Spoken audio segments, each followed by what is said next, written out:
Okay. 7 seconds, ain't counting. Yeah.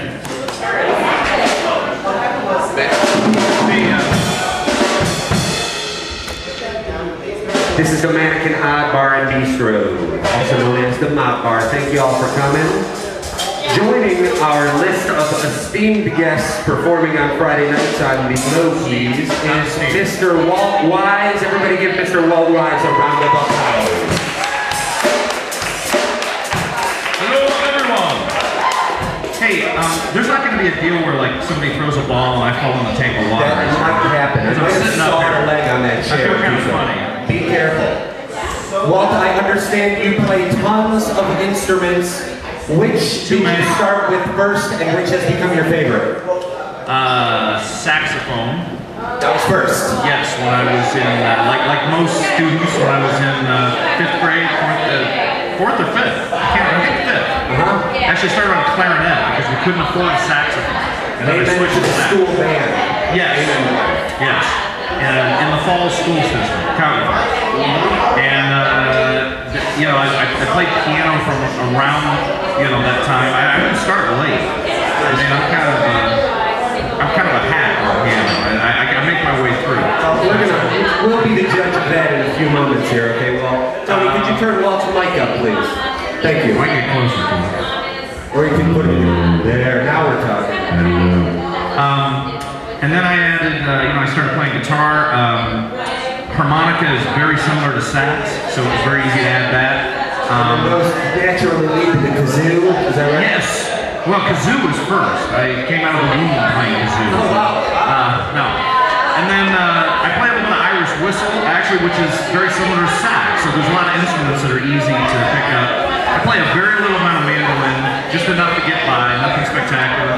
And my favorite, I don't know, I mean, I'm a singer first, so probably singing. Yeah, and the other instruments are to, you know, to augment that instrument of the voice. And then I like playing guitar a lot. Not the greatest guitar player in the world, but I like to play. I enjoy it. I like playing sax. After listening to you, I'm changing my favorite instrument to singing now too.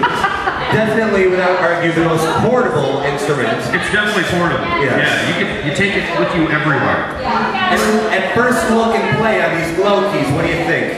I'm afraid that I'm gonna get lost because I'm not used to not being flat, but I have to get used to it. Once again, I'm sure that will be the case. We'll see in a minute. But I told you before when I saw it in the video, they're very cool. I mean, cool. It's ingenious. Really, really nice. This is the only one in the world right now. So we need to turn my keyboard into one.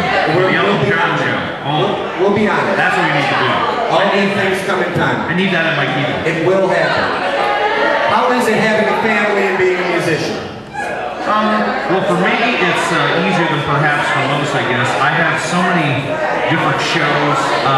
The tribute show, I have 6 tribute bands, quote unquote. Some of them I can do solo, like the Billy and the album. And then I have my one-man band. So a normal year, not this year, because this year is not normal by any stretch of imagination.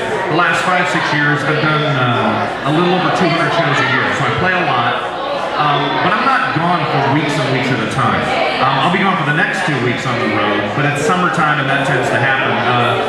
We've been at Disney the last 3 years for 2 weeks in the summer, so that's nice. You get to take it with you? Yeah, take them with me for things like that. You know, maybe I'm gone Thursday, Friday, Saturday, Sunday. You know, but the rest of the week I'm home.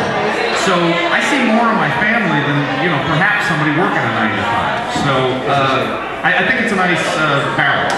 Did you ever have to choose between your relationship with music and a relationship with a woman? Yeah, see, you already cued me on that one. I did. No, I haven't. My wife is a saint because she puts up with me. I was a musician when she met me.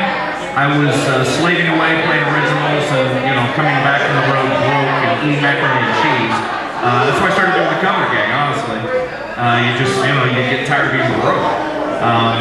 But she's been, you know, with me the whole time. I've been married for almost 17 years, and we've been together for about 23. So she's been with me a long time, but no, I've never had to choose one or the other. Sounds like the right one. Yeah. I I understand you write a lot of music too. I've heard some of it. Yeah. And do you see your music being played 20 years from now, 30 years, 40 years? Hopefully. Yeah, by my family. Well, the thing is, my original work is really two-pronged. Half of what I do is jingle work. Half of my company is live performance, like as we've been talking about. The other half is, I have a jingle house. We write for AmericanGreetings.com extensively, Hasbro, Little Types, Caden Books, we do a lot of audio books, a lot of corporate audio. So, you know, of course that's very lucrative, and it's nice because I get to, you know, it's not exactly originals, but you do get to do a lot of creative things. The other side is my actual original pop material, which I still do on occasion. I still do shows with that. You know, once again, you're setting up and then you're playing and you're making no money, so it's really difficult to justify doing that as opposed to going out and doing the cover gigs and making money. The only thing I would mention is I have a Christmas project that I do every year. I play a lot of bookstores and churches and such, and it's not as heavy as Trans-Siberian Orchestra, but not as cheesy as Mannheim. It's kind of in between. I've heard some of it. You bring it I play some of that? I've heard yeah, some of I mean, I try to make it not cheesy, but I don't want it heavy metal either. So, and that's very successful. People love Christmas music. It's almost like, it's originals or original arrangements, but it's almost like covers. So you get a lot of support. I sell a lot of product doing that. So that's fun. I enjoy getting to do that. So that's a long answer, but I guess that's it. Last question. What is your real name? Bangu the Victorious. Thank you very much, everybody. Mr. Walt Wise. Thank you, everyone! And now, cat juggling. That's a joke. Nobody's seen The Jerk anymore, you know? Nobody's seen Steve Martin. No.